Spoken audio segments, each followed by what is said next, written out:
जो दूसरे का अहित करे उसको खल कहते हैं। एक संस्कृत का श्लोक है, उसका भाव है, एक बार एक व्यक्ति वन में गया, जंगल में गया और अपने साथ आटा, चावल, घी जो भी था सब लेकर के गया था और ऐसे रह रहा था, जंगल में रह रहा था। तो एक दूसरा व्यक्ति उसका परिचित मिल गया, परिचित नहीं अपरिचित था, वो मिल गया तो पूछा, कस्तम भद्र, हे सज्जन आप कौन हैं? तो कहता है खलेश्वरो हम, मैं खलेश्वर हूँ। खलेश्वर हैं? कस्मात घोरे बने स्थियते, तो इस घोर वन में आप क्यों हैं, क्यों रुके हुए हैं? तो कहता है व्याघ शार्दुलाद भीर खाद्यो हम इत्याशया। वो कहा कि मैं वन में इस आशय से हूं कि हमारे शरीर को कोई बाघ या सिंह खा जाए। तो वो पूछा कि इतना घोर निर्णय आप क्यों किए हैं? अपना शरीर बाघ और सिंह को क्यों खिला देना चाहते हैं?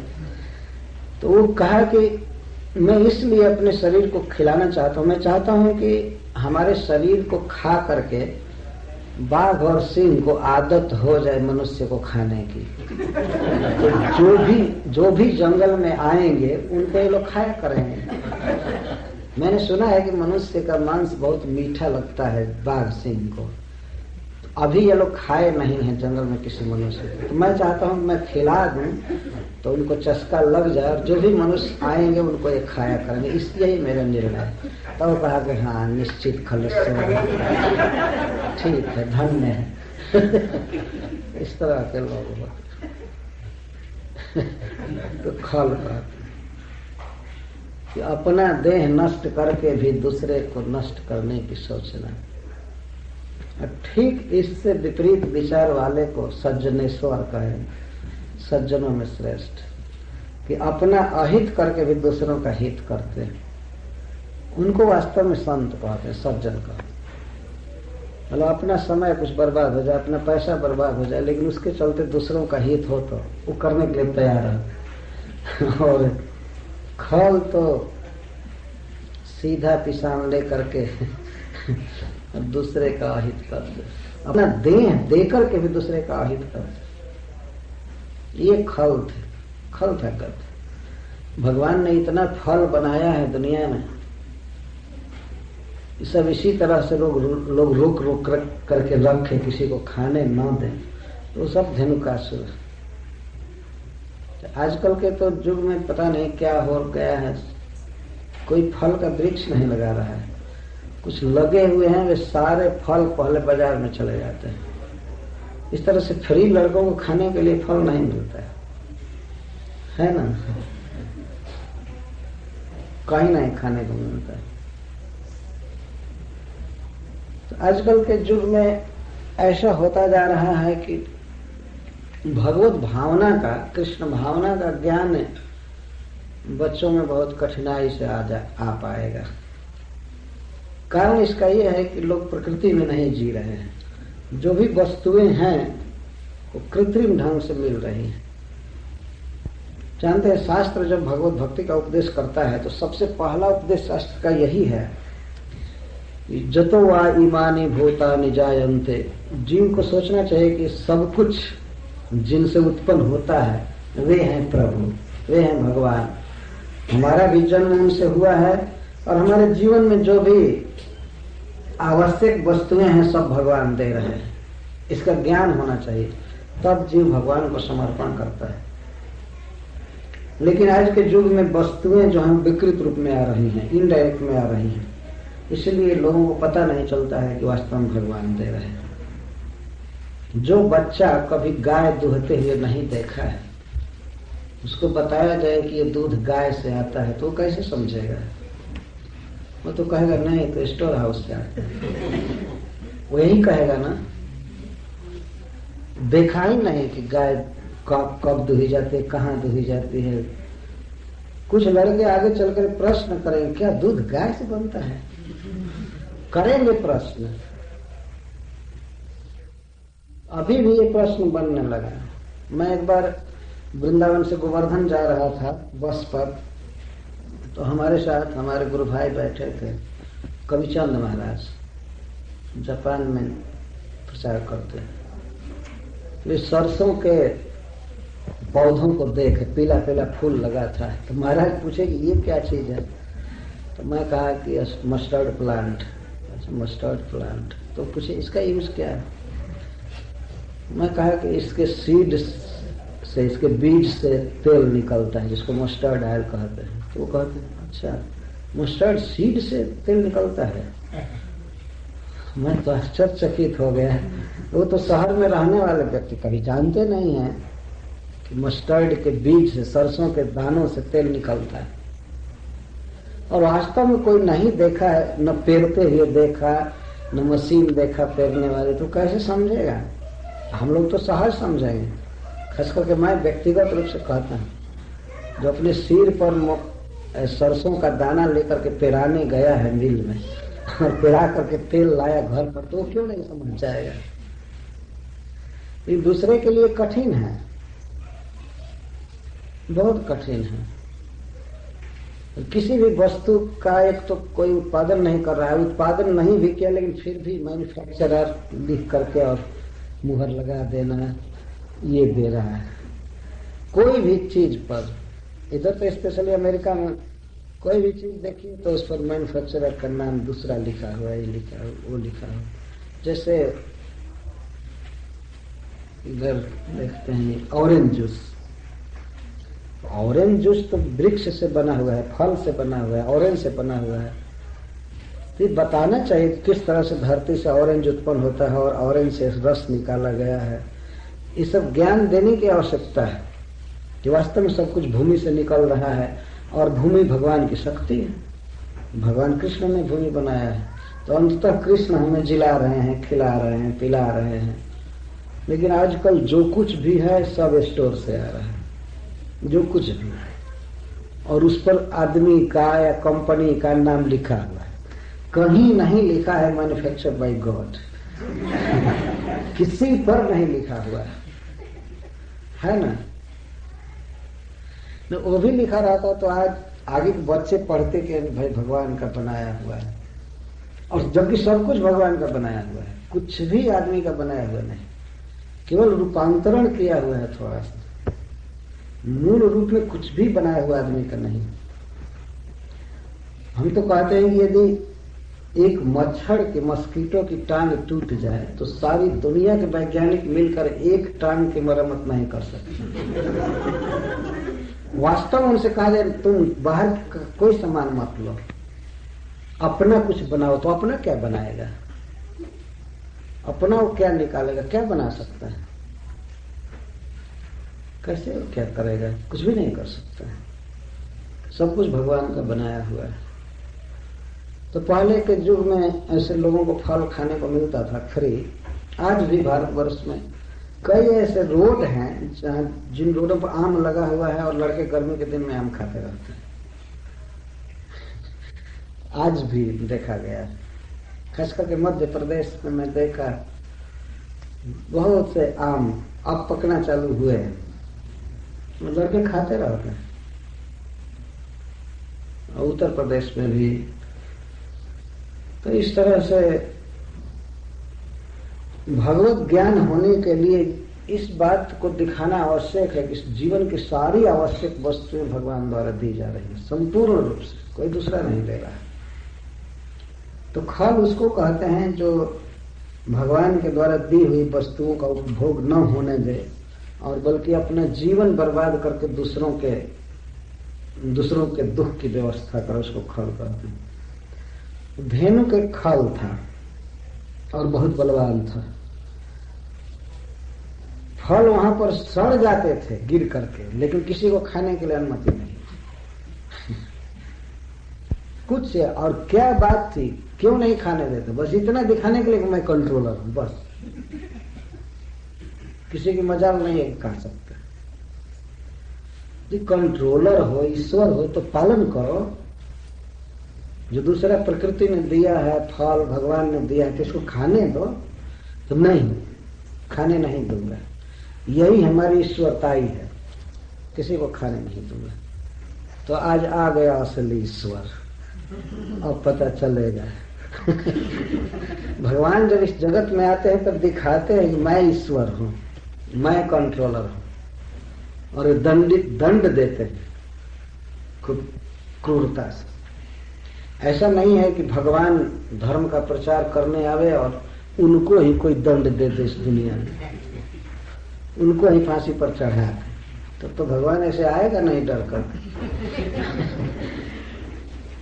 भगवान कहते मैं आता हूं तो परित्राणाय साधुनां विनाशाय च दुष्कृताः, मैं दुष्टों का दमन करता हूं, साधुओं की रक्षा करता हूं। भगवान इस तरह आते हैं, ये भगवान है, कृष्ण भगवान है, इस तरह से आए किए।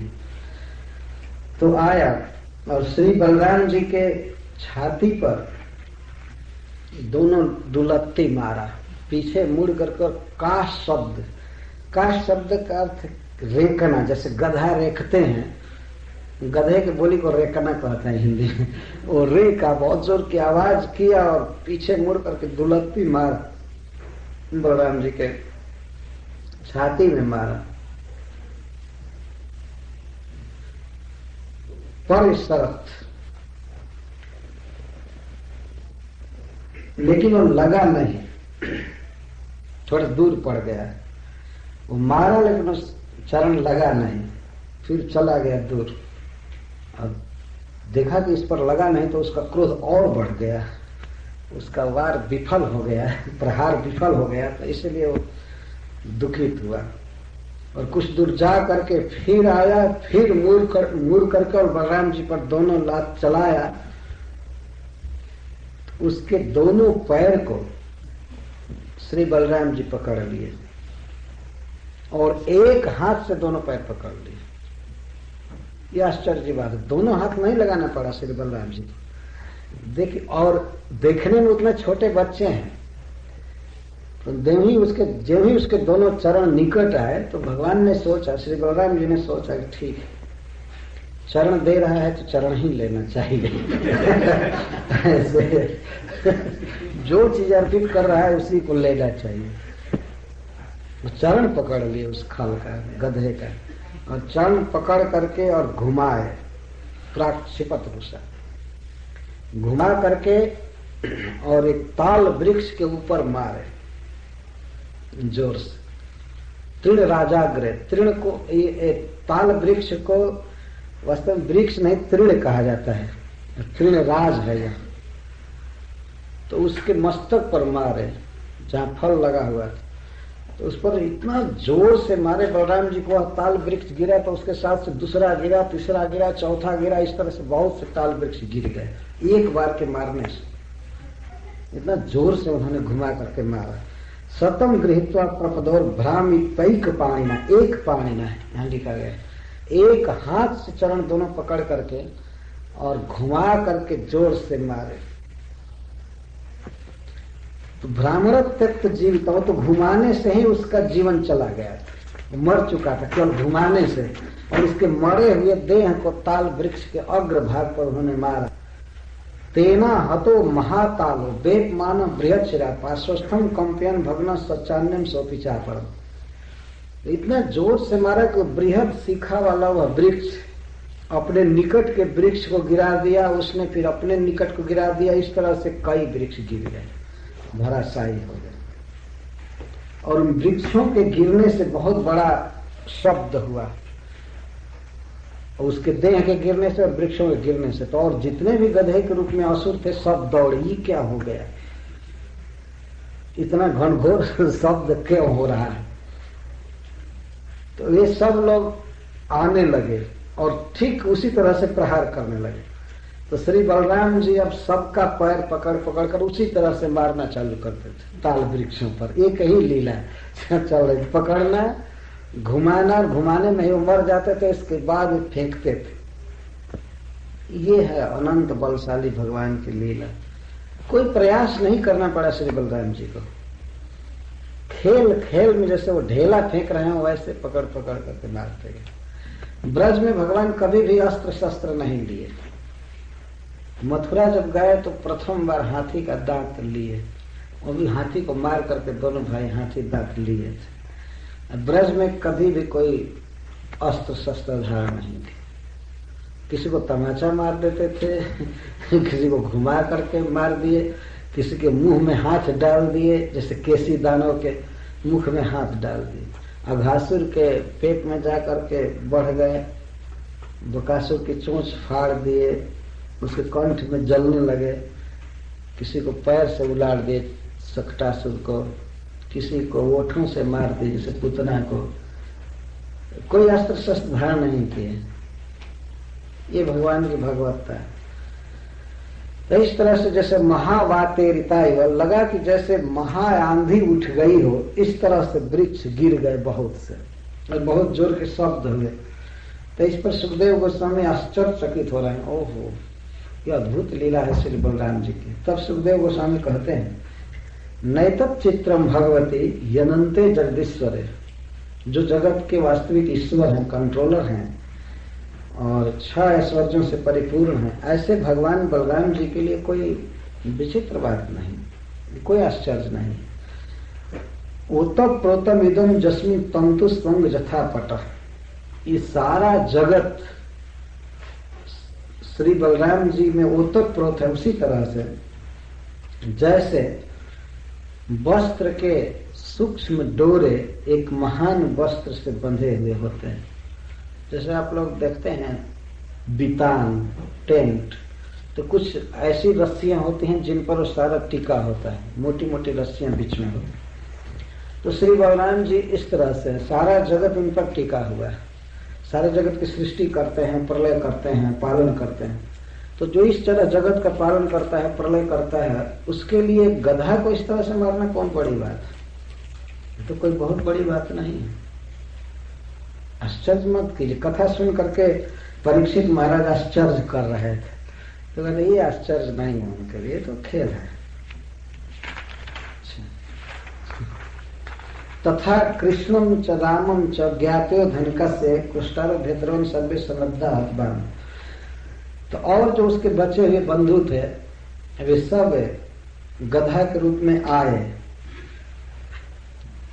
तो बलराम जी के पास दूसरे नंबर में नहीं है, कृष्ण के पास आए। उन गधों ने सोचा कि ये बलराम बहुत बलवान है, ये धनुकासुर को मार दिया तो कृष्ण को मारना चाहिए। तो वे आए तो कृष्ण भी वही स्टाइल अपनाए जो बलराम जी ने अपनाया था वही।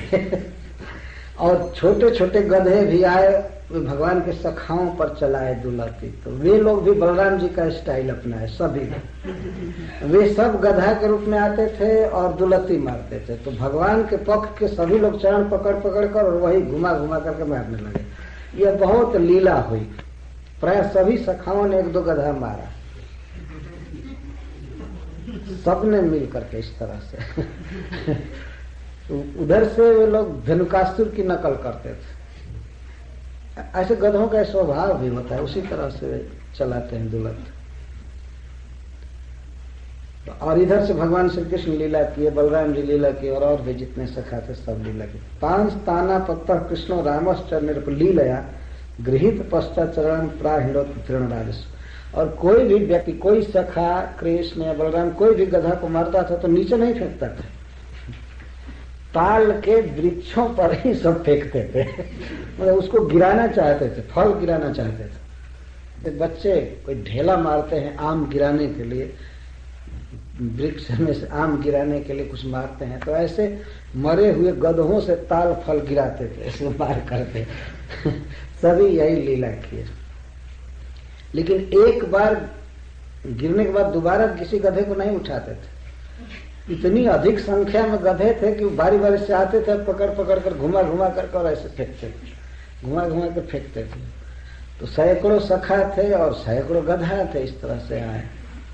इस तरह से मारते मारते लगभग पूरे वृक्ष गिर पड़े, वहां धराशायी हुए। और ताल फलों से और मरे हुए गधों से वह भूमि भर गई। सब जगह फल भी दिखाई पड़ रहे थे, गधे भी दिखाई पड़ रहे थे, तो कोई फल खाया नहीं। यहाँ लिखा गया है कि कोई फल, कोई लड़का फल नहीं खाया, क्योंकि सब जगह गधा मरे हुए थे तो दो कटा हुआ फल कोई नहीं खाया।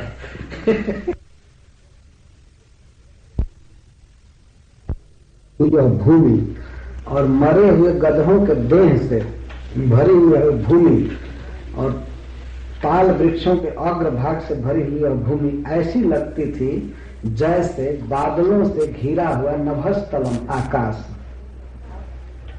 आकाश में कभी कभी बादल भर जाते हैं तो विविध प्रकार के बादल होते हैं आकाश में, कोई उजला होता है, कोई काला होता है, कोई कुछ होता है, कोई कुछ होता है। तो फल प्रकर्षण किरण, फल कहीं कहीं बिखरे हुए थे जगह जगह, और मरे हुए गधों के देह और ताल के वृक्ष, कोई हरा भरा लग रहा था, कोई पीला लग रहा था, कोई काला।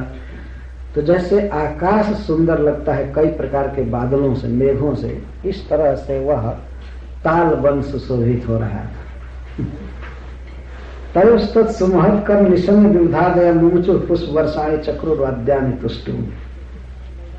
तो श्री कृष्ण और बलराम के इस सुमहत कर्म को देखकर देवता लोग फूलों की वर्षा करने लगे और स्तुति करने लगे। यहाँ पर लिखा अथ ताल फलानि आदन मनुष्य गत साधुसा तृणम च पश्वश्चिर हत धेनु कान। इसके बाद ताल फल को वहां के मनुष्य खाने लगे, उनका भय दूर हो गया। मनुष्य खाने लगे, मतलब जो वन में कोल भील आदि रहते थे वे लोग खाने लगे। भगवान के सखाओं ने नहीं खाया। यहाँ टीका में बात लिखी गई है 19 श्लोकों के अनुसार। मनुष्य फलानी आदर न तो कृष्ण सखा है, कृष्ण के सखा फल नहीं खाया। तो गए थे फल खाने के लिए लेकिन कोई नहीं खाया। तृण च पशुश्चरु हत धेनु कानन, और पशु तृण चरने लगे। गौएं तो तृण चरने लगी। गौओं को कोई गम नहीं था कि हमारा गधा पड़ा है क्या पड़ा है, लेकिन भगवान के सखा फिर फल नहीं खाए।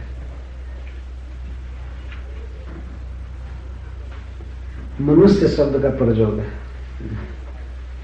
पुलिंदादय अर्थ करते हैं सनातन गोस्वामी का। वन में रहने वाले पुलिंद वनवासी मनुष्य वो फल खा रहे थे, भगवान के सखा फल नहीं खाए। तो उस समय से उस वन में सब लोग घूमने लगे। अब पशु मनुष्य पक्षी आदि सब घूमने लगे। अब भय चला गया। तो यह उस दिन की लीला है जिस दिन कृष्ण प्रथम दिन गोचारण करने गए थे। अच्छा, तो अब कृष्ण के ब्रज लौटने की लीला का वर्णन कर रहे हैं। यह एक दिन की विशेष लीला है। प्रतिदिन जैसे शुरू में कहा गया वैसी लीला कृष्ण करते थे और प्रतिदिन शाम को लौटते थे। इसको सांझी लीला कहते हैं। ये प्रत्यावर्तन लीला। जिस तरह वन में जाते थे तो उस तरह लौटते थे, लेकिन लौटते समय गोपी जनों को बहुत सुख मिलता था और वन में जाते समय बहुत दुख होता था। और लौटते समय ब्रजवासियों को दर्शन होता था जो गांव में रहते थे, सामने से देखते थे कृष्ण आ रहे हैं। इसलिए यह आनंद की लीला है। इसका वर्णन अधिक किया जाता है शास्त्रों में। तो कृष्ण कमल पत्राक्ष पुण्य श्रवण कीर्तन स्तूयमानोनुगै गोपै साग्रजो ब्रजमा ब्रजत। गोचारण आदि करके संध्या के समय श्री कृष्ण अपने सखाओं के साथ गौओं के साथ लौट रहे हैं। तो अब सुखदेव गोस्वामी वर्णन करते हैं। कृष्ण कमल पत्राक्ष, कृष्ण की आंखें कमल कर्णिका के समान हैं, सुंदर नेत्र हैं। अच्छा, पुण्य श्रवण कीर्तन, और उनकी कीर्ति का श्रवण और कीर्तन जिनकी अविद्या का नाश करने वाला है। तो अपने सखाओं के द्वारा स्तूयमान प्रशंसित श्री कृष्ण बलराम जी के साथ ब्रज में लौट रहे हैं। तो ब्रज में लौटते समय श्री कृष्ण के सुंदर रूप का वर्णन करते हैं। तंगो रजस्छुरित कुंतल बद्ध बरहा वन्य प्रसून रुचिरे क्षण चारुहासम वेणुं क्वणं तमनुगैरनुगीत कीर्तिं गोप्योदृक्षित दृशो व्यगमन समेतः।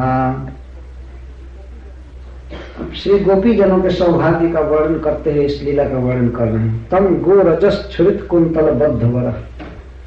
श्री कृष्ण के कुंतल पर, केशों पर गायों के खून का रज पड़ा है। इस तरह से श्री कृष्ण लौटते हैं। गौएं आगे आगे चलती हैं और पीछे से श्री कृष्ण चलते हैं तो गौओं के खूर से उड़ी हुई रज श्री कृष्ण के केश कलाप पर पड़ी हुई है। रज से धूमिल है केश और सुंदर सुंदर पुष्प गुथे गए हैं केशों में। इसके साथ ही साथ बनमाला पहने हैं और खूब सुंदर दृष्टि है, मंद मधुर मुस्कान है। और इस तरह से वेणु कोणंतम, श्री कृष्ण वेणु का कोणन कर रहे हैं, वेणु वादन कर रहे हैं और सखा उनकी कीर्ति गा रहे हैं। इस तरह से लौटे और गोपियां उनको देखने की लालसा से अपने अपने घरों से निकल करके छत पर चढ़ गई थी, बाहर आ गई थी देखने के लिए। तो उनका एक एक क्षण करोड़ों करोड़ों युग के समान बीतता था कृष्ण के विरह में। इसी प्रतीक्षा में रहती हैं कि कृष्ण कब लौटेंगे, कब लौटेंगे। और यह प्रतिदिन की लीला है। प्रतिदिन गोपियां दिन में श्री कृष्ण के विरह से व्याकुल रहती थी। शाम को उन्हें थोड़ा सा आनंद मिलता था, लेकिन वो भी थोड़ा आनंद मिलता था, फिर कृष्ण अपने घर में चले जाते थे, तो फिर रात भर का विरह रहता। इस तरह से। लेकिन कभी कभी श्री कृष्ण रात्रि में रास विहार करते थे, इसलिए गोपी जनों को सुख होता था। बाकी समय में तो विरह में मरती रहती थी, तो शाम के समय उन्हें आनंद आता था। तो उस लीला का वर्णन कर रहे हैं। यह बहुत सुंदर लीला है। जबकि श्री कृष्ण के केश पर गौओं के खुर का रज पड़ा है। सवेरे जाते थे तो सवेरे उनका मुख दिखाई नहीं पड़ता था, पीछे से दर्शन होता था। और अभी धूल उठती नहीं थी उतनी, इसलिए उनके केशों पर धूल नहीं जमी रहती थी। कुरुक्षेत्र में श्री कृष्ण के केशों पर घोड़ों के टाप से उड़ी हुई धूल रहती है। तुरग रजो विधुम्र विश्व कचलुलित श्रृंगार अलंकृतास, भीष्म पितामह ने वर्णन किया। और वृंदावन में गोरज छिरित, छिरित माने व्याप्त, गायों के खुर से उड़ी हुई रज व्याप्त रहती है। भक्तजन भगवान की इस शोभा का ध्यान करते हैं अष्टकालीन लीला में। शाम को लौटने की लीला गोपियों के झुंड में खड़े होकर। हिंदी भाषा में एक बहुत सुंदर कवि हुए हैं, वो मुस्लिम थे, लेकिन भगवान श्री कृष्ण की भक्ति में विभोर हो गए। उनको रसखान कहते हैं। हिंदी भाषा पढ़ने वाले लोग जानते हैं। रसखानी जी की कविताएं बहुत प्रसिद्ध हैं भगवान कृष्ण पर। तो ये सांझी लीला का वर्णन किए। एक कविता है उनका बहुत सुंदर, हम लोग कभी कभी उसे गाते थे। इसी श्लोक का उन्होंने अनुवाद किया है। गोपियां देख रही हैं और आपस में वर्णन कर रही हैं। तो वो इस तरह से पद है। गोरज विराजे भाल लह लही बनमाल, आगे गैया पाछे ग्वाल, गावे मृदुता नरी। तो स्पष्ट है शब्द। गोरज विराजे भाल, भाल माने शेर। गोरज विराजे भाल लह लही बनमाल, और बनमाला बहुत फ्रेश है, बहुत सुंदर लग रही है। तो उस पर भी गोरज पड़ गया है। आगे गैया पाछे ग्वाल, गावे मृदुता नरी। गोरज विराजे भाल लह लही बनमाल, आगे गैया पाछे ग्वाल, गावे मृदुता नरी। कोई गोपी बोल रही है। तैसी धुनी बांसुरी की मधुर मधुर वैसे, बंक चितवनी मृदु मंद मुस्कानी रे। देखो देखो कृष्ण की चितवन कैसी है, कैसी मंद मुस्कान है। कदम्ब बिटप के निकट तट निके आय, आटा चढ़ी चाही पीत पट फहरानी रे। फिर वो कह रहे कि देखो कदम्ब बिटप के निकट वे आ गए हैं, तटिनी जमुना के निकट आ गए हैं और आटा पर चढ़ करके, अटारी पर चढ़ करके उनके पीत पट की फहरानी देखो। चाहे मैंने देखो ब्रजभाषा में होता है, देखो देखो पीत पट कैसा लहरा रहा है। कदम्ब बिटप के निकट तटनी के आय, आटा चढ़ी चाही पीत पट फहरानी रे। रस बरसाए तना तपन बुझावे, नैन प्राण निरिझावे, वह आवे रस खाने रे। देखो देखो दिन भर की जलन मिटा रहे हैं, रस बरसा रहे हैं, हमारे आंखों को और मन को रिझाते हुए रस खाने आ रहे हैं। रस खाने कवि का नाम भी है, और रस खान का अर्थ होता है रस का खान। ये रस का खजाना आ रहा है, देखो आ रहे हैं आ रहे हैं। तो सभी गोपियां अपने अपने घरों से निकल कर कृष्ण को देखने लगती है।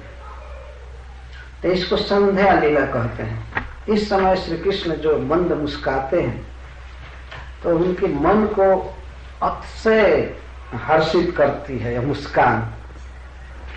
खास करके ब्रजवासी जो घर पर रहते हैं गोपियां, तो चिंतित रहती हैं कि हमारे प्रियतम गाय चराने गए हैं, वन में गए हैं, उनको बहुत दुख हुआ होगा, दिन भर पैर में कांटे गड़ते होंगे, पत्थर गड़ते होंगे। लेकिन श्री कृष्ण शाम को जब आते हैं, उनका खिला हुआ चेहरा, प्रसन्न चेहरा रहता है, तो उसको देख करके गोपियों का शोक दूर हो जाता है। तो समझती हैं कि हमारे प्रियतम सुखी है ना। तो श्री कृष्ण अपना आनंद प्रकाशित करते हुए शाम को लौटते हैं, यह दिखाते हुए कि निर्विघ्न हम गौओं को चरा करके आ गए, गौओं पर कोई संकट नहीं आया, वन में गौएं खूब अच्छी तरह से चल चुकी हैं, हम भी आनंद में हैं। इस तरह गाते बजाते हुए ब्रज में प्रवेश करते हैं।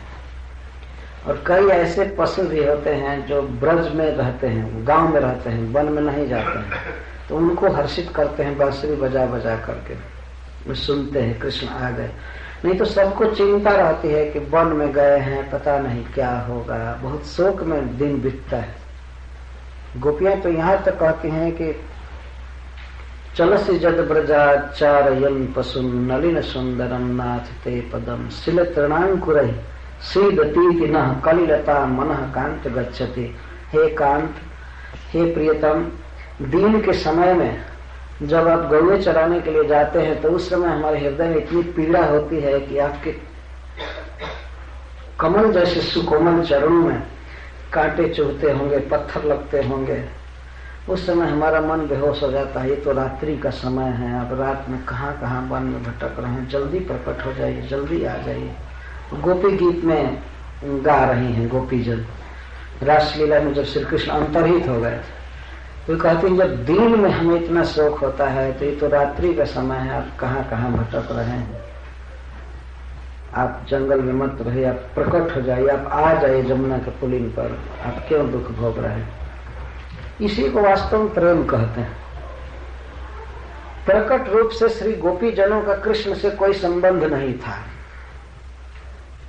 ऐसा नहीं था कि श्री कृष्ण उनके पति थे और इसलिए वो चिंता कर रही हैं, लेकिन इसको प्रेम कहते हैं। श्री कृष्ण वन में चले जाते थे और गोपियां उनके चरण की चिंता कर रही थी, चरण में कांटे लगे होंगे, पत्थर चुभते होंगे, और इसे बहुत दुखी रहती।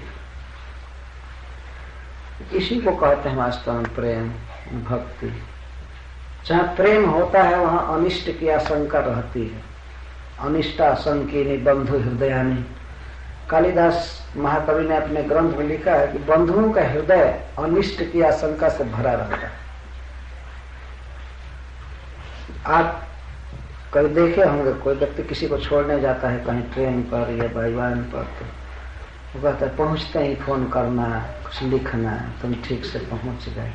वो ठीक से तो पहुंच ही जाएगा, कोई एक्सीडेंट होने वाला नहीं है, लेकिन फिर भी बंधु का हृदय है, वो मानता नहीं है, आशंका होती है भगवान सुरक्षित पहुंचा दे, ये करे।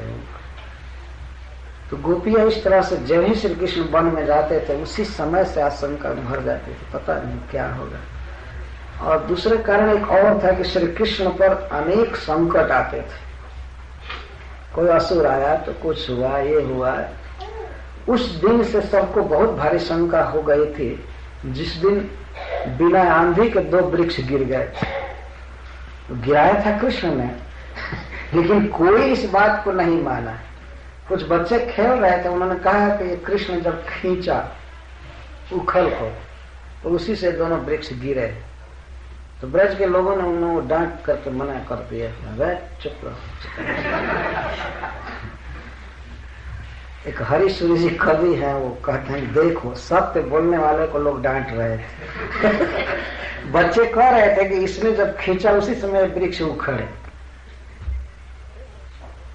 तो वो लोग मान लिया कि नहीं उखड़े होंगे उस समय, लेकिन उखाड़ा होगा कोई दैत्य, ये नहीं उखाड़ेगा। ये छोटा सा बच्चा क्या उखाड़ेगा वृक्ष, ये क्या उपाड़ेगा, इसके खींचने से कैसे गिर सकता। तो वृक्ष जब गिर गए बिना आंधी के, तो उसी दिन से बहुत भारी मन में शंका हो गई ब्रजवासियों कि इस बच्चे को मारने के लिए कोई न कोई उपाय ऊपर से हो रहा है। भूत या दैत्य दानव कुछ उपाय कर रहे हैं, इसलिए इस स्थान को छोड़कर भाग जाना चाहिए। उपनंद महाराज ने कहा था कि हाँ इस स्थान को छोड़ करके चलें वृंदावन, लेकिन वृंदावन में भी विपत्तियां आती रही और खासकर कृष्ण को मारने के लिए। तो गोपियां सोचते थे जब कृष्ण घर में सुरक्षित है उस समय तो इनको मारने के लिए इतनी विपत्ति आती। ये जा रहे हैं वन में, वन भयंकर स्थान है और इतना सुकुमार हमारे प्रियतम, इतना सुकुमार, इनको कठोर हवा लगेगी, घाम लगेगा, कंकड़ पत्थर चुभेंगे, हम कैसे जिएंगे इसको देख करके सुन कर। वो नहीं चाहते थे कि किसी दिन गाय चराने जाए। तो इसलिए शाम के समय उनको बहुत आनंद आता था। ऐसे सबको आनंद आता था श्री कृष्ण को देख करके, लेकिन फिर भी गोपी जनों को बहुत अधिक आनंद आता था सबकी अपेक्षा। तो वर्णन करते हैं, पित्वा मुकुंद मुख सारघ मक्षि भिंगई तापम जहुर्विरहजम ब्रज जोषित हमें। ब्रज जोषित, ब्रज की नारियां विरहजम तापम जहुर अहनी, दिन के समय जो विरह का ताप था उस ताप से भी मुक्त हो गई। जलन थी हृदय में, कैसे दूर हो गई जलन? मुकुंद के मुख सारघ को पी करके, श्री कृष्ण के सौंदर्य को, प्रफुल्लित मुख की शोभा को अपनी आंख रूपी बर्तन से पी करके गोपियों की जलन मिट गई और बहुत सुखी हो गई। और श्री कृष्ण भी अपने नेत्रों के इशारे से उनका स्वागत करके और घर में प्रवेश किया। वे श्री कृष्ण को देख रहे थे और श्री कृष्ण भी हंसते हुए प्रत्येक गोपी पर मुस्कुरा करके, देख करके, कुछ इशारा करके, कुछ संकेत करके और इस तरह स्वागत करते थे प्रतिदिन। ये भगवान की लीला। मैं शुरू में ही नेत्रों से मिलन न किया हो, किसी संकेत करते थे रास में चलने का, किसी को कुछ, किसी को कुछ। इस तरह से गोपियां श्री कृष्ण के नेत्रों से नेत्र मिला करके परम सुखी हो जाती थी। तो ये श्री कृष्ण के लौटने की लीला है। अच्छा, और अब दोनों माताओं की सेवा का वर्णन कर रहे थे। वे दिन भर व्याकुल थी, तड़प रहे थे कि आज कृष्ण बलराम नया नया गाय चराने गए हैं। उत्कंठित थे, कब लौटेंगे, कब लौटेंगे। तो तयोर जसोदा रोहिणो पुत्रेव पुत्र वत्सले जथा कामम यथा कालम व्यधत्ता, ऐसे खिलाएंगे, ये वस्त्र पहनाना, ऐसे स्नान कराएंगे, ये करेंगे, वो करेंगे। दिन भर इसी में व्यस्त थी और विरह से कातर थी। तो जब वे लौटे तो जथा कालम जथा कामम, श्री कृष्ण बलराम की इच्छा अनुसार और उनकी कामना के अनुसार, उनकी इच्छा के अनुसार और काल के अनुसार जो कुछ जरूरी था वो दी, उसी का वर्णन कर रही हैं आगे। सबसे पहले गताध्वान श्रमौ तत्र मज्जनुन मर्दनाद्रि, सबसे पहले स्नान कराई। दोनों माताओं ने स्नान कराया बच्चों को। आजकल की माताएं शाम को तो स्नान नहीं कराती हैं बच्चों को ना, वो सवेरे करा दे यही ज्यादा है। और दिन भर स्कूल से आया, कोई दुकान से आया, फैक्ट्री से आया, सब जगह से, शाम को स्नान बहुत जरूरी है। तो माता यशोदा स्नान करा रही है। कृष्ण उस समय 6 वर्ष के हैं, 7 वर्ष के हैं। वन से लौटते हैं स्नान, पहले मार्जन की पहले धूल झाड़ करके किसी बहुत फाइन कपड़े से माँ यशोदा धूल झाड़ रही है, कृष्ण का केशों का धूल झाड़ रही थी। धूल झाड़ करके देह का धूल झाड़ी और इसके बाद उन्मर्दन की उबटन लगाई अंग में, खूब बढ़िया से उबटन आदि लगा करके इसके बाद स्नान कराएं। स्नान करा करके तो सुंदर वस्त्र दी पहनने को। श्री बलराम जी नीला वस्त्र पसंद करते थे और श्री कृष्ण पीत वस्त्र, तो वस्त्र पहन लिए। इसके बाद चंदन का तिलक लगाया गया, गहना पहनाया गया। वन में तो ज्यादा पुष्पों का गहना पहनते थे, घर पर आने पर रत्न का गहना पहनते थे। और इसके बाद माताओं ने खिलाया पिलाया, स्नान करने के बाद खाने को दिया। बच्चों का ऐसा नहीं कि बिना स्नान किए खा लो, इतना मेहनत करके हैं फिर भी स्नान करके खाने को दिया गया। जथा कालम जथा कामम, जथा काल संध्या के समय क्या खाना देना चाहिए उसके अनुसार दिया। सब वैदिक शास्त्र में, आयुर्वेद में लिखा गया है कि शाम को क्या खाना चाहिए, रात्रि में क्या खाना चाहिए, सवेरे क्या खाना चाहिए, सब कुछ लिखा गया। तो उसको जथा काल कहते हैं। शाम के समय क्या खाना देना चाहिए उसके अनुसार दिया। और जथा कामम आल्सो, जथा कामम का अर्थ है कृष्ण बलराम जो पसंद करते थे वह भी, तो हो सकता है वो काल से भिन्न भी पसंद करते हैं। और बच्चे हैं, देश काल का नियम क्या लगेगा उन पर, या शास्त्र का नियम क्या लगेगा। बच्चों की रुचि होती है, उनकी रुचि के अनुसार भोजन दी उनको, तो खा लिए। खाने के बाद कुछ देर बैठे, इसके बाद उन्हें नींद आने लगी, रात्रि आ गई थी। दोनों भाई ऐसे झपकी लेने लगे, तब माता यशोदा ने सुलाया उनको, गोद में लेकर के सो गई कृष्ण को, और रोहिणी को गोद में लेकर, रोहिणी श्री बलराम जी को गोद में लेकर के सो गई। तो इस प्रकार वरसज्जायाम दूध के फेन के समान कोमल और उज्जवल सज्जा पर कृष्ण शयन की। दूध का फेन देखे हैं ना, दूध का फेन जो गाय दूहे हैं वे ज्यादा जानते होंगे बढ़िया से। हम लोग देखे हैं, दूहे हैं, तो वो दूध का जो फेन गाज होता है बहुत कोमल होता है और बहुत धवल उज्जवल। तो श्री कृष्ण का बेड ऐसा था, कोमल और बिल्कुल स्वच्छ धवल बेड, उस पर सोए दोनों भाई। इस प्रकार से श्री कृष्ण की लीला है। एक दिन की स्थालीपात न्याय से लीला सुनाए, इसी तरह से रोज समझना चाहिए। सुलाने की, खिलाने की, नहवाने की जो भी लीला है प्रतिदिन की है। वृंदावन में प्रवेश की, वृंदावन में पक्षियों के अनुकरण आदि की, केवल धेनुकासुर वध की लीला है वो केवल एक दिन की है। दूसरे दिन दूसरी लीला, तीसरी लीला, इस तरह से लीलाएं बदलती रहती हैं। लेकिन कुछ लीलाएं ऐसी हैं जो प्रतिदिन होती थी। प्रतिदिन श्री कृष्ण इस तरह वृंदावन में प्रवेश करते थे और क्रीड़ा करते थे। तो अब आगे कालीय दमन की लीला का वर्णन किया जाएगा। काली एक बहुत विषधर सर्प था, जमुना के हृद में रहता था। श्री कृष्ण ने उसको निर्वासित किया, निकाला वहां से, उसका दमन किया। कालीय दमन विधान। श्री कृष्ण की अनेक लीलाओं में यह लीला भी बहुत सुंदर है। तो इसे तो हम कल से प्रारंभ करेंगे, आज तक पूरी नहीं हो पाएगी, इसलिए कल चालू करेंगे और कल लगभग दिन भर में पूरा करेंगे। हरे कृष्ण। तो आप पूछ सकते हैं। हरे कृष्ण। प्रश्न पूछा जा सकता है। कृष्ण की लीला नित्य लीला कहलाई जाती है जी। तो कृष्ण की लीला अभी भी कोई एक प्लेनेट पर चल रही है? हाँ, नहीं, सभी प्लैनेट में, सभी ब्रह्मांड में कृष्ण की लीलाएं चलती रहती हैं। और उनके जो पात्र होते हैं वही होते हैं या दूसरे जीव इसमें प्रवेश करते हैं?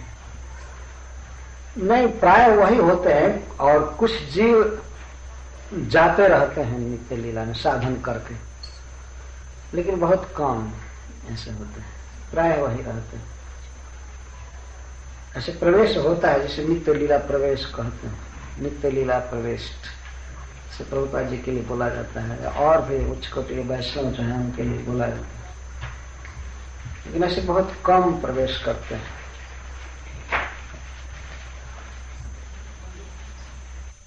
आपने बतलाया था ये जैसे शंकर भगवान के उनका प्राप्त विस्तृत में बतलाएंगे उनका जन्म का, शंकर भगवान कैसे हुए ब्रह्मा जी से, आपने उनको रोने का। हाँ, श्रीमद् भागवतम में ये वर्णन है कि ब्रह्मा जी को जब क्रोध आया शनकादिक पर, तो क्रोध को तो दबा लिए, लेकिन उनके नेत्रों से क्रोध प्रकट हो गया, तो क्रोध ही एक पुत्र के रूप में जन्म लिया।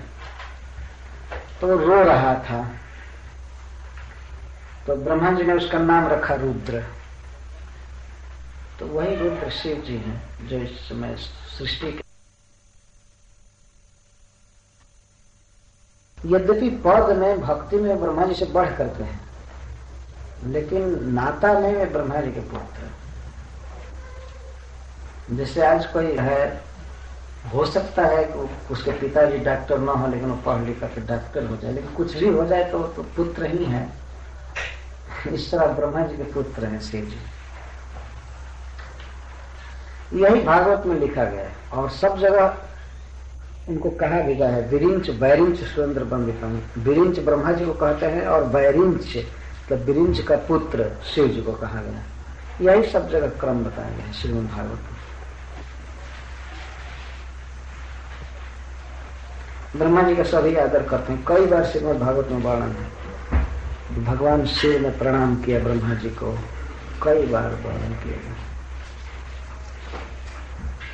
ये ब्रह्मा जी का पोजीशन है, सबके बड़े गुरु हैं, सबके पिता है। ब्रह्मा जी के पिता साक्षात भगवान है।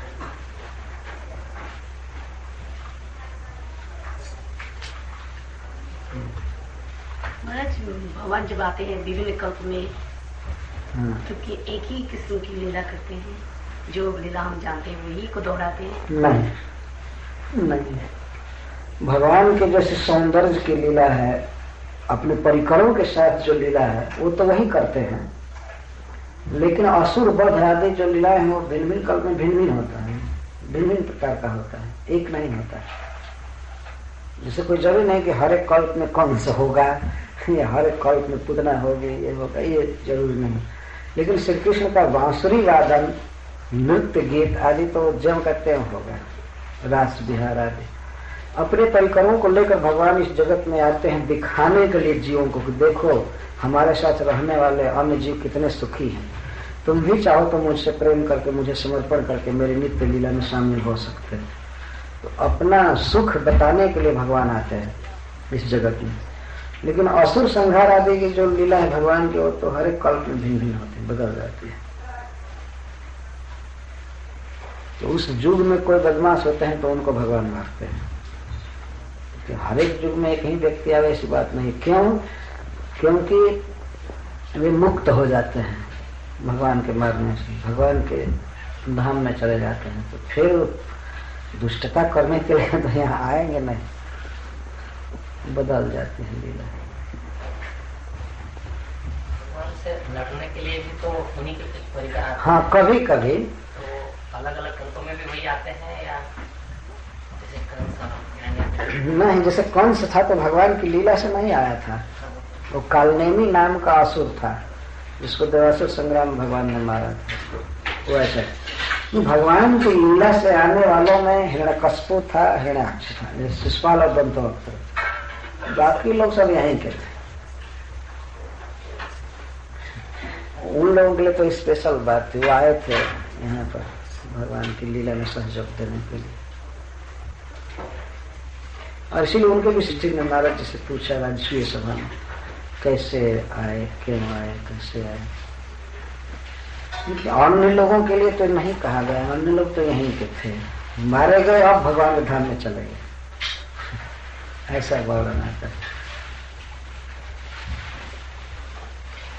प्रश्न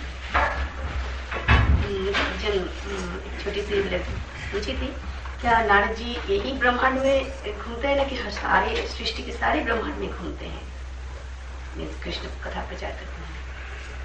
पता नहीं, मुझसे मैं कभी सोचा नहीं।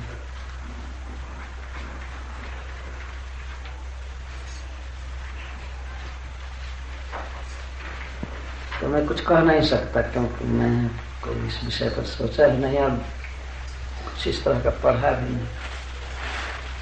लेकिन एक ब्रह्मांड में ही केवल घूमे तब भी ये बहुत है, बहुत विस्तृत ब्रह्मांड है।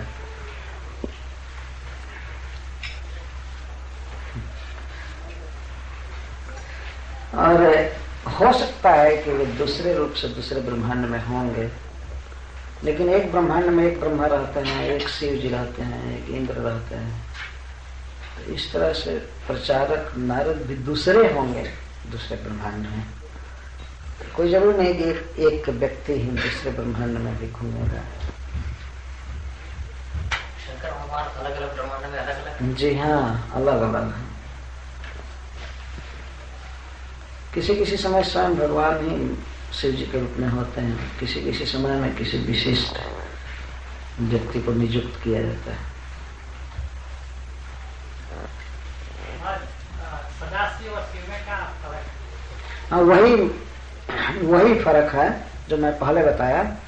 सदाशिव का मतलब है जब भगवान अपने को उस पद पर करते हैं, अपने को मैनिफेस्ट करते हैं, एक्सपैंड करते हैं, तो उनको सदाशिव कहते हैं। उनमें और भगवान नारायण में कोई भेद नहीं। और शिव या सदाशिव उन्हीं को कहते हैं, लेकिन सदाशिव खास अर्थ रखता है जब भगवान विष्णु ही शिव जी के पद से काम करते हैं, तो उनको सदाशिव कहते हैं। बाकी किसी विशिष्ट जीव में भगवान आवेशित होते हैं, उनका सत्यावेश होता है, तो उसको शिव कहते हैं। स्वयं भगवान अवतरित नहीं होते हैं उनमें। किसी जीव में शक्ति देते हैं संहार करने के लिए, ऐसा चैतन्य चरितामृत में वर्णन किया गया है। लेकिन जो कुछ भी हो, जीव जीव में भी भेद है। श्रीपाद माधवाचार्य जी ने फिलॉसफी दिया है और इसको स्वीकार भी किया गया है हमारे कल्प द्वारा कि अगर शिव जी के पद पर रहने वाला कोई व्यक्ति जीव है तो ये हम लोगों जैसे जीव नहीं है। जीव जीव में भी बहुत भेद है। कई प्रकार के ऐसे जीव हैं जो लगभग भगवान के समान हैं, उनमें भगवदीय गुण बहुत है। तो शिव जी इस तरह के व्यक्ति हैं जिनको आप जीव भी नहीं कह सकते। और इसके साथ ही साथ भगवान भी नहीं कह सकते। जीव और भगवान के मध्य की दशा, ऐसे व्यक्ति को भगवान इंपावर्ड करके शिव जी के पद पर रखते हैं, तो उनको शिव कहा गया है। तो अगर उनको भगवान कहा जाए तो कोई क्षति नहीं, ठीक है। उचित यही है कि भगवान ही कहा जाए, क्योंकि जीव तो कहा नहीं जा सकता। शिव को जीव कहना है तो ये तो बहुत भारी अपराध हो जाएगा। और यदि उनको भगवान कहें तो बल्कि ठीक है। परंतु जब वास्तविक भगवान के स्वरूप गुण धर्म आदि की व्याख्या की जा रही हो और उस समय जब शिव जी के तत्व को बताना हो, तो शिव जी को भगवान के दास रूप में बताना चाहिए। वे उनके सेवक हैं। लेकिन जब दोनों में भेद करके बात आप नहीं बता रहे हैं, ऐसे जनरल नहीं, नाम में भेद है। एक ही व्यक्ति का नाम, जैसे मान लीजिए कोई घर पर है तो उसका दूसरा नाम होगा, हाई कोर्ट में चला गया तो दूसरा नाम होगा, जज नाम हो गया, जो कुछ नाम हो गया। तो शंकर का भी अर्थ होता है शांति देने वाला। शंकर, सम माने शांति, कर माने करने वाला। शिव का भी वही अर्थ होता है, लेकिन उस शंकर का अर्थ होता है, शंकर जो शब्द है शांत कर देने वाला, मतलब मार काट करके ठीक कर देने वाला, प्रलय करने वाला, शंकर का अर्थ होता है। और शिव का अर्थ है कल्याण स्वरूप, जिनका सब कुछ मंगलमय है, जिनका मुख है, एक मुख से निरंतर राम राम रटते रहते हैं, ऐसा लिखा गया, निरंतर। तो भक्ति के आचार्य हैं। जो कुछ भी हो, भगवान कृष्ण से वे भिन्न नहीं है। जहां भी देखिए नामापराध का वर्णन किया गया है, संस्कृत के मूल श्लोक में यही लिखा गया है कि शिव जी के नाम को भगवान के नाम से भिन्न समझना ही अपराध है।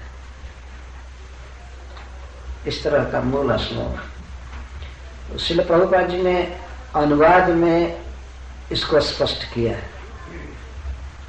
शिव ब्रह्मादि देवताओं के नाम को भगवान के समान समझना अथवा इंडिपेंडेंट समझना, उन्होंने उसकी रक्षा की है अनुवाद में, ठीक रखा है। जो लोग यह कहते हैं कि शिव जी भगवान हैं, कोई भेद नहीं करते हैं, तो वो भी गलत करते हैं स्वरूप विचार करके।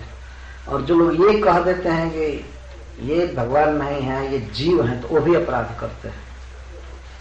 इन दोनों बातों को एडजस्ट करना चाहिए, ठीक से समझने का प्रयास करना चाहिए। किसी भी जीव के द्वारा देवताओं की अवज्ञा तो होनी ही नहीं चाहिए। और नामापराध से बचने के लिए बात की जा रही है, अपराध करने के लिए नहीं। अगर हम भगवान शिव का आदर करें, उनको भगवान के समान समझें, तो ये अपराध नहीं है। लेकिन बहुत हीन समझ लेंगे तो ये अपराध है, संभावना है ये अपराध है कि नहीं?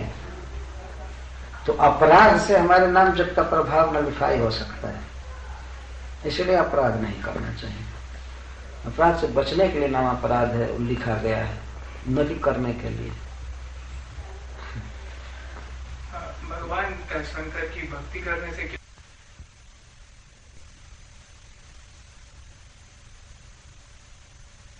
मान करके, गुरु मान करके उनसे सहायता लेना चाहता है, तो भगवान शिव सब तरह से सहायता करते हैं। जैसे मार्कंडे जी की सहायता किया उन्होंने, मार्कंडे जी को उन्होंने भक्ति दिया भगवान की, और कई ऐसे भक्त हैं जिनको दिया है। लेकिन जब उनको ही सुप्रीम मान करके और उनसे अर्थ धन आदि कामना जीव करता है, तो उसकी शुद्धि नहीं होती है। क्योंकि भगवान शिव अंततः तमोगुण के साथ हैं, तमोगुण को अधिकार में करके जगत का प्रलय करते हैं। तो स्वतंत्र रूप से उनका कोई भजन करे, उनको ही सब कुछ मान करके, तो उसकी शुद्धि बहुत कठिन है। संसार बनने से मुक्ति क्या होगी, और नीचे गिर जाएगा। लेकिन जब उनको गुरु मान करके, परम भागवत मान करके हम उनका भजन करते हैं और उनसे हेल्प चाहते हैं, तो वो बहुत जल्दी हेल्प करते हैं। भगवान की भक्ति दान करते हैं, जीव मुक्त हो जाता है उस तरह से। अब जैसे अब लोक में ही देखिए, जो लोग गुरु को भगवान मान लेते हैं टोटली, वास्तव में पाखंडी होते हैं, पाखंडी हो ही जाते हैं। जनरली आपने देखा होगा, मैं नन वैष्णव संप्रदाय की बात कह रहा हूं, कि गुरु को ही सब कुछ मानते हैं। गुरु के अलावा भगवान कृष्ण को, विष्णु को जानते ही नहीं वो क्या चीज। तो होगा क्या, वे और अधम योनियों में जाएंगे। लेकिन जो लोग गुरु को पूजते हैं, आदर करते हैं, इसलिए कि गुरु भगवान कृष्ण का एक भक्त है और हमको कृष्ण की भक्ति देगा, गाइड करेगा, कृपा करेगा, तो इस तरह से यदि गुरु की पूजा करते हैं, गुरु से कृपा चाहते हैं, तो ठीक है, तब तो गुरु उनको हेल्प करेगा। लेकिन गुरु को ही सब कुछ मान लिए तो गए, किसी काम तो नहीं गए। वो चाहे वैष्णव भी हो, चाहे कुछ भी हो। वैष्णव का तो मतलब ही है विष्णु का, कृष्ण का। तो आपने देखा, हम लोग वैष्णव पंथ के हैं, तो किसी भी वैष्णव पंथ में सिखाया जाता है विष्णु का नाम जपना है, विष्णु का श्री विग्रह रखना है, विष्णु की आराधना करनी है, ये करनी है, वो करनी है। गुरु मार्गदर्शन का काम करते हैं, मीडियम साधन है। इस तरह से हेल्प लिया जाता है, तो सब तरह से ठीक है संबंध। तो वही बात भगवान शिव के साथ भी है। शिव जी तो सबसे बड़े वैष्णव हैं, भगवान के भक्तों में सबसे प्रधान हैं। वो कैसे स्वीकार करेंगे कि उनको ही कोई साक्षात भगवान कहने लगे, उससे तो प्रसन्न भी नहीं होंगे। उनसे भक्ति का वर मांगना चाहिए, वे देते हैं। शिव जी दास होते तो राम की पूजा करता था। हाँ, आए शिव जी भगवान के दास हुए तो राम भगवान की पूजा करते थे। शिव जी की राम भगवान की पूजा करते थे। अच्छा, पूजा करते थे, उस पूजा का दूसरा अर्थ है। शिव जी को भगवान मान के पूजा करते थे राम। नहीं, राम शिव जी की पूजा करते थे तो भगवान मानकर नहीं करते थे। भगवान श्री राम मनुष्य की लीला कर रहे हैं तो मनुष्य का धर्म है देवताओं का आदर करना, तो मनुष्य का धर्म सिखा रहे थे। भगवान कह करके तो नहीं पूजा है। यदि मान लीजिए आप अपने दास को, अपने नौकर को घर में खिला रही हैं, आप भोजन बना करके उसको परस रहे हैं, खिला रहे हैं, तो वो भी एक पूजा हुई। तो आप खिला रही है तो इसका मतलब ये नहीं कि आपका वो स्वामी हो गया।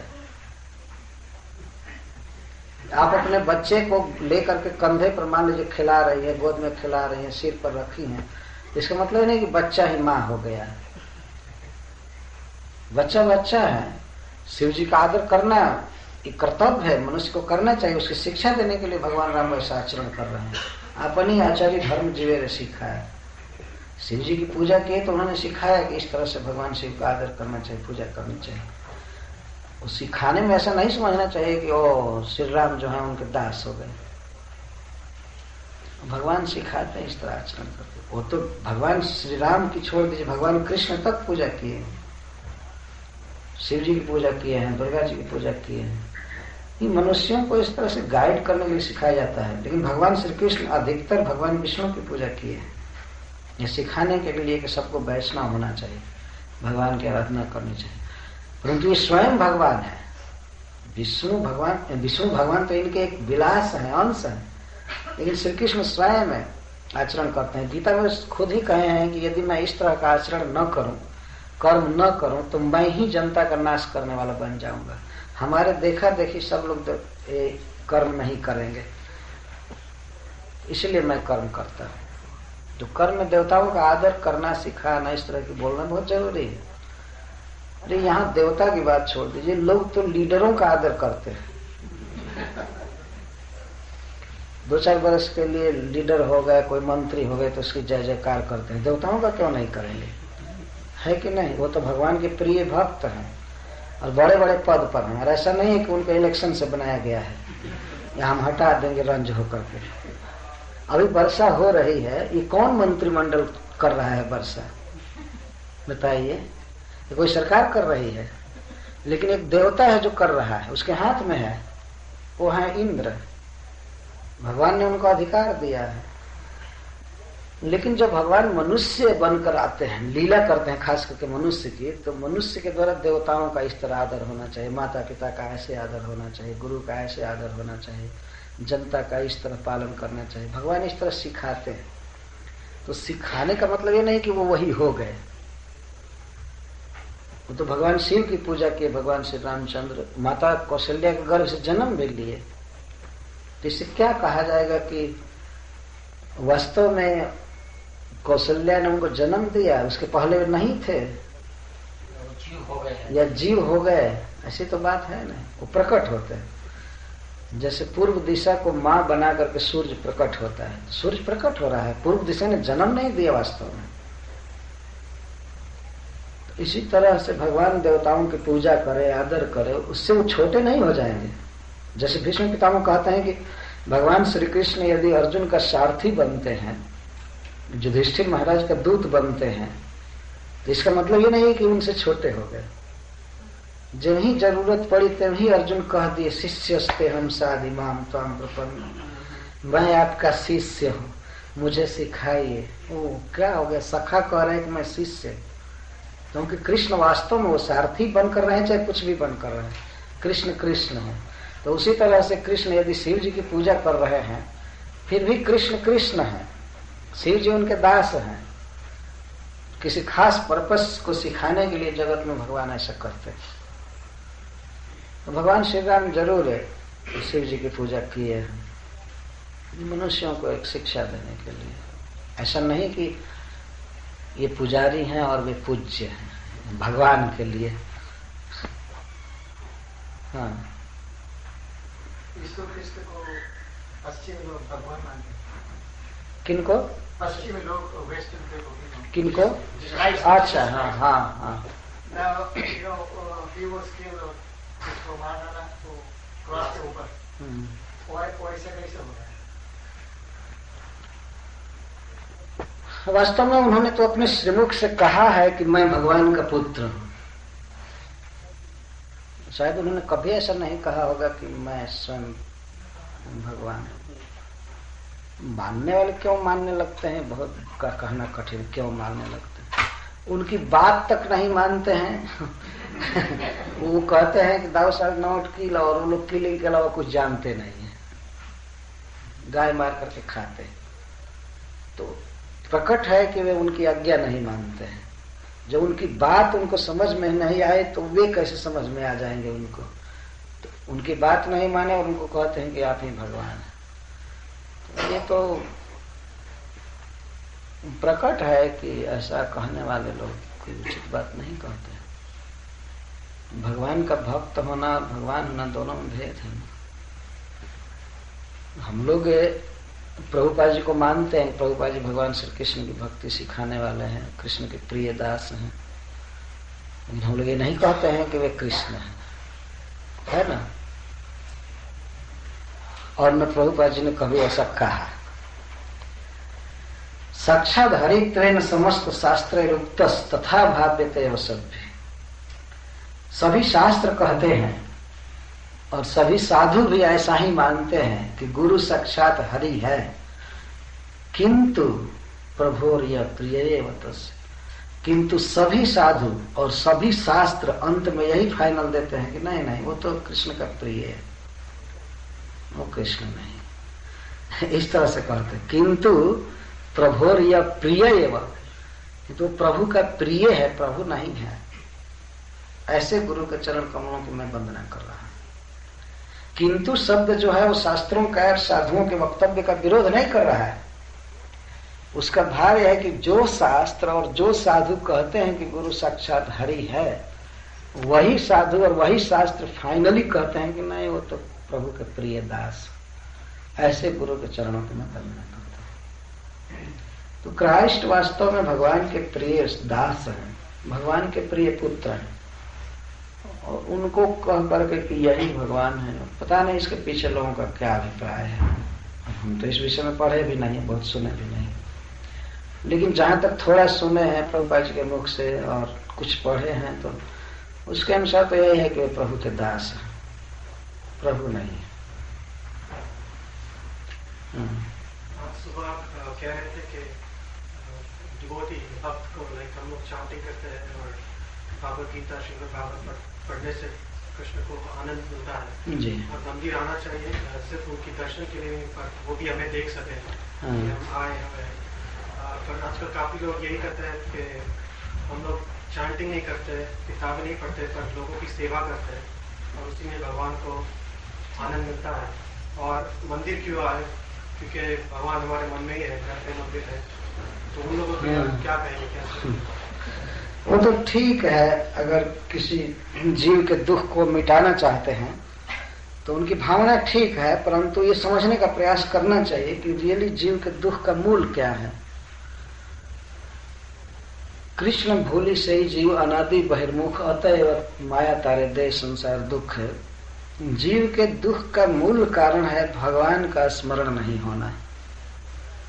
तो भगवान का ज्ञान देना ये बहुत बड़ी सेवा है मानवता की। इसके साथ ही साथ भौतिक आवश्यकता की भी पूर्ति करना ये भी सेवा है, इसको डिनाई नहीं किया जा सकता, ये भी सेवा है। किसी को प्रसाद देना, वस्त्र देना, रोगी आदमी को दवा देना, सहारा देना, ये ठीक है, बहुत अच्छा है। पर इसके साथ ही साथ भगवान की भक्ति का प्रचार करना, दान देना, यह सबसे बड़ी सेवा है। इस सेवा के साथ और सेवा की जाती है तो वो सार्थक है वास्तव में। लेकिन लोग कहते हैं कि हम जनता की सेवा करते हैं। जनता की सेवा क्या है, उसको जब हम कृष्ण से नहीं जोड़े, नहीं बताए, तो उसकी असली सेवा हम कर नहीं पाए। तो उनको बताना चाहिए कि भगवान से तुम्हारा नित्य संबंध है और भगवान ही हवा पानी पृथ्वी सब दे रहे हैं, दूसरा कोई सेवा भी क्या कर सकता है। और की बात छोड़ दीजिए, माता पिता का उदाहरण लीजिए। माता पिता एक बच्चे की क्या सेवा कर सकते हैं? आज दो माता पिता मिलकर एक बच्चे को जन्म देते हैं, हो सकता है 2-4 महीने के बाद उनका देहांत हो जाता है, फिर भी बच्चा जीवित रहता है। हवा में सांस लेता है, पानी पीता है, कुछ खाता पीता है। माता पिता तो कुछ दिए नहीं उसको, हवा तो माँ नहीं दे रही है ना, न पिता दे रहे हैं, न कोई सरकार दे रही है। तो जो मैं शुरू में बोल रहा था कि जीवन की जो आवश्यक वस्तुएं हैं वे सब भगवान दे रहे हैं, इसलिए कि हमारे साथ उनका दृढ़ संबंध है। तो इन बातों को उन्हें बताने की आवश्यकता है। तुम यह करो, यह गलत काम नहीं है, लेकिन भगवान को विस्मरण करके करोगे तो यह भी गलत हो जाएगा। भगवान के साथ संबंध जोड़ना चाहिए। संबंध बढ़ाने के लिए, भगवान को समझने के लिए नित्य मंदिर में आने की आवश्यकता है। नित्य नहीं आ सके तो संडे को कम से कम आवे, मतलब जथाशक्ति जब भी समय हो तो आना चाहिए। अपने घर पर भी ठाकुर जी को रखना चाहिए। जो लोग इस तरह की बातें कहते हैं कि हम दूसरे की सेवा करते हैं, मंदिर में जाने की आवश्यकता है, तो इसका मतलब कि भगवान के साथ अपने संबंध को समझ नहीं रहे। रियली जो इस जगत की सृष्टि किए हैं, पाल रहे हैं, पोस रहे हैं, उनके बारे में तो जानने की उत्कंठा होनी चाहिए। वो कौन है, उनके साथ हमारा क्या संबंध है। एक साधारण प्रधान व्यक्ति आ जाता है, मान लीजिए राष्ट्रपति अमेरिका का है, तो जो लोग नहीं देखे देखना चाहें भाई कौन है, कैसे हैं, कुछ सुनेंगे, क्या बोले, अखबार में छपता है, ये छपता है। तो भगवान के बारे में जो जगत को बनाए हैं, जगत के स्वामी हैं, सब कुछ दे रहे हैं, उनकी क्या इच्छा है, वो क्या बोले हैं, क्या स्वभाव है, क्या रूप है, इसको तो देखने की उत्कंठा होनी चाहिए। यदि नहीं है तो इसका अर्थ कि कोई बुद्धि नहीं है वास्तव में। इसी बात पे लोग ये भी कई बार सुनाए होंगे कि कहीं पे किताबों में वेदास में ऐसा लिखा नहीं कि भगवान ने ऐसे कहा नहीं कि मंदिर आया करो, पढ़ा करो, चैटिंग किया करो, तो आप क्यों करते हो? भगवान तो नहीं कहते कि आप हमारी इतनी सेवा करो, ये करो। नहीं, भगवान ने तो कहा है। भगवान कहते हैं कि मेरे विषय में सुनो, मेरे विषय में पढ़ो, मेरे विषय में बोलो। साफ भगवान ने कहा है, और मुझे अर्पित करो। जद करोसी जदस्नासी जद जुहोसी ददासी जद तपस्सी कौनते तत्कुरुष्व मदर्पण। ये प्रश्न होगा कहाँ अर्पण करें। मान लीजिए आप तो इस समय अर्जुन के रथ पर बैठे हैं, अगर बैठे ही रहे और भेंट हो जाए तो हम ला करके सब कुछ दे देंगे। इसके बाद आप कहाँ रहेंगे, वहां नहीं पूछा गया है, लेकिन अन्य पुराणों में अन्य जगह पर ये वार्तालाप हुआ है। तो उसके लिए कई स्थान बताए गए हैं कि भगवान को यदि देना हो तो कहाँ कहाँ देंगे तो भगवान के पास पहुंच जाएगा। जैसे मान लीजिए हमें हाथ को देना है, कुछ को देना, तो पेट में देते हैं। पेट ऐसी वस्तु है जो सब जगह पहुंचा देती है, तो भगवान को देते हैं तो सबको मिल जाता है। लेकिन अब प्रश्न होता है भगवान को कहाँ से देंगे तो पहुंचेगा। तो श्रीमद् भागवत में उसके अधिष्ठान लिखे गए, स्थान है कहाँ कहाँ भगवान की पूजा करनी चाहिए। गुरु अग्नि अग्नौ, अग्नि में हम कुछ हवन करते हैं, पूजा करते हैं मंत्रों के साथ, तो भगवान के पास पहुंचता है। अर्चे, अर्चा विग्रह की पूजा करते हैं तो वो भगवान को मिलता है डायरेक्ट। वैष्णव की पूजा करते हैं तो वो भगवान को पहुंचता है। इस तरह से कई कई स्थान है। सूर्य में पूजा की जाती है तो पहुंचता है। स्थंडिल है, पृथ्वी की पूजा की जाती है, पृथ्वी में कृष्ण को मानकर पूजा की जाती है, तो इस तरह से वो पहुंचता है। कहा ये बात कही गई है कि इस तरह मंदिर में आओ, पूजा करो, प्रणाम करो, माम नमस्कुरु मध्याजी, मेरी पूजा करो, मेरा भक्त बनो, उसमें मन लगाओ। तो भगवान कहे हैं खोल करके। वो लोग क्या सोचते हैं भगवान हमको फ्री कर दे, कुछ भी करना ना पड़े, जब मन करे तब जगे, जब जो करने का मन करे वो करे। जनता ही जनार्दन है, लोगों का कहना है जनता की सेवा ही जनार्दन की सेवा। हाँ, जनता की सेवा ही जनार्दन की सेवा है। तो इससे भी सिद्ध होता है कि मतलब जनार्दन की सेवा ही लक्ष्य है ना। अगर ये कहें कि जनता की सेवा ही जनार्दन की सेवा है, तो जनार्दन को स्वीकार कर रहे हैं कि जनार्दन कोई है। अब उसकी सेवा क्या है? जनता की सेवा। लेकिन अंततः जनार्दन की सेवा ही मुख्य लक्ष्य हुआ उनका, है ना। अगर यह कहते कि जनार्दन की सेवा ही जनता की सेवा है, तो जनता की सेवा मुख्य लक्ष्य होता उनका। लेकिन ऐसा कहते हैं कि जनता की सेवा ही जनार्दन की सेवा है, तो इसका मतलब जनार्दन की ही वो सेवा करना चाहते हैं, मुख्य अर्थ यही हुआ। लेकिन उनका मानना है कि जनता की जब सेवा करेंगे तो इसी से कृष्ण खुश होंगे। परंतु कृष्ण क्या है, कैसे खुश होते हैं, जनार्दन कैसे खुश होंगे, क्या विधि है, इसको तो जानना चाहिए ना। अपने मन से तो विधि निकाल नहीं सकते हैं। अगर यह बात कोई बोले तो उसको कहे कि हाँ ठीक है, आप जनार्दन की सेवा करना चाहते हैं, तो जनार्दन बोले हैं अपने मुख से, उसको देखना चाहिए कि भाई किस बात में वो खुश रहते हैं। एक बात जरूर भगवान ने कहा है कि सभी जीवों में मुझको देख करके सबका सम्मान करना चाहिए, ऐसा वो अपने मुख से बोले। दूसरे जीवों के दुख को अपने दुख के समान, दूसरे के सुख को अपने सुख के समान समझना चाहिए, सही बात है। लेकिन मूल संबंध भगवान से होना चाहिए। दूसरे जीवों में भगवान को देखना चाहिए, कृष्ण को देखना चाहिए, ये बहुत जरूरी है। तो कृष्ण को जानने के लिए, उनकी भक्ति करने के लिए मंदिर में आना, भागवत पढ़ना, सुनना, जप करना, आपस में भी मिलना, कभी कभी वैष्णव का, ये बहुत आवश्यक है।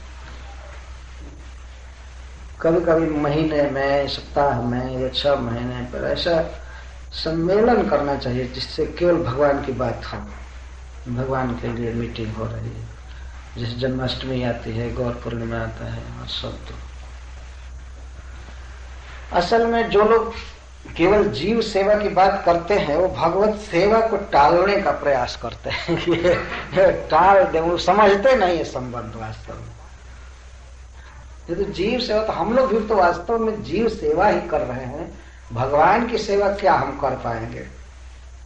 न भगवान को कोई सेवा की जरूरत, उनको कोई कमी नहीं है, कोई कमी नहीं कि हमारे देने से कुछ पूर्ति हो जाएगी, वो सुख से रहेंगे। जीव सुख से रहे, यही भगवान की सेवा है। भगवान चाहते हैं कि जीव सुख से रहे, और जीव सुखी होगा कृष्ण से जुड़ने पर। तो मंदिर बनाना, सेवा पूजा की व्यवस्था करना, लोगों को मंदिर लाना, इससे जीव को ही सुख हो रहा है। वास्तव में भगवान कोई से कोई खास सुख नहीं होता है। ऐसा नहीं भगवान भोग के बिना दुखी हैं और हम उनको अर्पित करेंगे तब वो खाएंगे।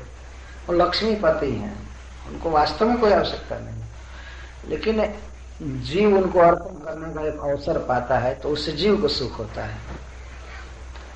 किसी तरह से मंदिर आदि बनाना ये जीव सेवा ही है, जीव की सबसे बड़ी सेवा है वास्तव में। और जीव की सेवा सबसे बड़ी ये है कि वह श्री कृष्ण को जान जाए। कृष्ण हमारे बंधु हैं, हमारे त्राता हैं, हमारे प्रभु हैं, सब कुछ है, उनसे प्रेम करे, यही जीव का सबसे बड़ा उपकार है। तो उसको चाहे जीव सेवा कहें हम, चाहे भगवत सेवा कहें, दोनों एक ही वस्तु है। ये बात सही है कि जीव सेवा अहंकार देता है, और जब जीव प्रभु सेवा करता है तो प्रेम मिलता है। जी हाँ, ये तो स्वाभाविक है। ऐसे जीव सेवा है। हाँ, इससे हम कह सकते हैं कि आपने जो भी कहा, अगर जीव जीव की सेवा करे तो मंदिर जाने की जरूरत नहीं, जैसे इन्होंने कहा, उस हिसाब से एक अहंकार का मूल। अगर कोई भी विचार मंदिर आने से रोक रहा है तो उस जीव की भी सेवा नहीं हुई वो तो कुछ भी नहीं है वास्तव में। हम भगवान की तरफ नहीं आ रहे हैं, दूसरों को नहीं ला रहे हैं, तो फिर वो सेवा क्या? तो कोई सेवा हुई नहीं जी। हाँ, और उल्टा हो गया। और जीव की सेवा का जहां तक प्रश्न है, तो जीव की सेवा तो जीव कर ही रहा है, उसको सिखाना क्या है? कितने लोग कुकुर की इतनी सेवा करते हैं जितना आदमी की नहीं करते हैं, कुत्ता की सेवा करते हैं, तो सिखाना क्या है? कई लोग सवेरे कुत्ता को लेकर के घूमना चालू करते हैं, उसको हवा बतास लगे, ये ठीक से रहे, क्या सिखाना है? वो तो कर ही रहा है। सभी लोग अपने संतान की सेवा करते हैं, कोई कुत्ता की सेवा कर रहा है, कोई इसकी सेवा कर रहा है, उसकी सेवा कर रहा है। ये क्या सिखाना है? जीव की इंद्रियां बनाई गई हैं ऋषिकेश की सेवा के लिए, कृष्ण की सेवा के लिए। वास्तव में कृष्ण की सेवा से सबकी सेवा हो जाती है। अगर वास्तव में हम जीव की सेवा करना चाहते हैं तो भगवान की सेवा करें, भगवान का आदर करें, सबका आदर हो जाएगा। भागवत में 2 उदाहरण दिया गया है। जैसे वृक्ष के मूल में हम जल देते हैं तो वृक्ष के मूल, शाखा, प्रशाखा, पत्र, पुष्प सब में जल पहुंच जाता है। पेट को अन्न देते हैं तो वह अन्न हाथ में, पैर में, आंख में, सिर में सब जगह पहुंच जाता है उसका रस। पेट का ऐसा स्वभाव है कि उसको दिया जाएगा तो सबको पहुंचा देगा। और अन्य अंग जो है भोक्ता है नहीं, दूसरे जीव सेव्य है ही नहीं, सेवा क्या करेंगे? सेव्य जो होता है उसकी सेवा की जाती है। जैसे और कर्म करने वाले हैं, मान लीजिए हाथ काम किया, आंख काम किया, पैर काम किया। मान लीजिए आप ड्राइविंग कर रहे हैं, थक गए, आपको भूख लग गई, तो किसी होटल में आप गए खाने के लिए, तो आंख कहे कि मैं रास्ता देख रही थी ड्राइविंग के समय, मैंने काम किया है, इसलिए 2-4 रोटी मुझ में दो। आंख में कान सुना है तो कान कहे कि हमारे अंदर दूध डालो या ये करो ये करो, तो उससे जो भी देख रहे हैं तो देखना बंद हो जाएगा, अंधा आदमी हो जाएगा, बहरा हो जाएगा। ये भोक्ता है नहीं, भोक्ता है पेट। भोक्तारम यज्ञ तपसम सर्वलोक महेश्वरम। कृष्ण भोक्ता है, सेव्य जिसको कहा जाता है, जिसकी सेवा की जा सकती है वो भगवान है, और की सेवा की ही नहीं जा सकती। अगर हम उसकी सेवा करते हैं तो इसका अर्थ उसका नुकसान कर रहे हैं, उसको मारने जा रहे हैं। जैसे मान लीजिए भोजन पेट को न देकर कि आप आंख में ठूसिए तो वो तो अंधा होना ही है ना। तो कोई जीव भोक्ता नहीं है, सेव्य नहीं है, सेव्य भगवान है। और जीव और किसी का दास नहीं है, वो कृष्ण का दास। जीवेर स्वरूप है कृष्ण नित्य दास। कृष्ण की सेवा करते हुए, कृष्ण की सेवा द्वारा और किसी की सेवा हो ठीक है। जैसे मान लीजिए किसी को भोजन देना है तो वो भोजन पहले हम भगवान को अर्पित कर लें और भगवान का प्रसाद उसको दे, कोई बात नहीं। लेकिन स्वतंत्र हम भोजन दे रहे हैं ठीक है, लेकिन वास्तविक धरातल पर वह उचित नहीं। जी हाँ, किसी को कपड़ा भी देना हो तो भगवान को अर्पण करके देना चाहिए। इस तरह से मतलब भगवान से संबंध करा देना चाहिए, उसको भी करना चाहिए, वो भी भगवान का है, वो भी सुखी नहीं हो सकता है भगवान से अलग होकर के। वृक्ष के मूल से किसी शाखा का उच्छेदन करके और उसको स्नान कराइए, जल में डालिए, वो सूख जाएगा। वृक्ष के मूल से किसी शाखा को काट करके आप गंगा जी में भी डाल दीजिए, तब भी सूख जाएगा, है कि नहीं? क्योंकि मूल से कट गया।